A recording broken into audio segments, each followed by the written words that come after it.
এইবিলাক মানে মোৰ মানে বস্তু সকলোবিলাক মই ৰাতিপুৱা বাইকত বান্ধি লৈ ওলাই যাওঁ। এয়া মানে সকলো মই ৰেডি কৰি লৈছোঁ, এতিয়া মই যাম। পিছে কাষ্টমাৰ কিছুমান মানে ভালে পাইছোঁ, কিছুমান অলপ মানে খেচেৰা আছে আৰু কিছুমানে এনেকুৱা মানে প্ৰথমতে এদিন কেচ পইচাত কিনিব, দ্বিতীয় দিনা মানে ধুনীয়াকৈ মাতিবলৈ ধুনীয়াকৈ মাতিব যে মানে দাদা আজি বাকী দিবি নেকি, তাৰপিছত যিমান যি হ'লেও চিন্তা কৰোঁ বিজনেছটোৰ কথা, বাকী দি মেলি মানে সুধিলে মানে হ'ব দে লৈ যা আজি বুলি কওঁ। তাৰপিছত মানে নেক্সট ডে গ'লে মানে আকৌ পইচা টকা মানে বিচাৰিলে আগদিনাখনে ঘৰৰ পৰা নোলায় মানুহ। এনেকুৱা কিছুমান কাষ্টমাৰ থাকে আৰু কিছুমান ভালে বাৰু, দাদা বোলে আজি দিব নোৱাৰোঁ, এইবাৰ আহিলে দিম দে, এনেকুৱা কিছুমান অকণ সেনেকৈ দি দিয়ে।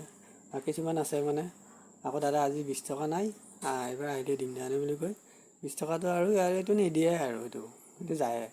এনেকুৱা কিছুমান কাষ্টমাৰ আছে।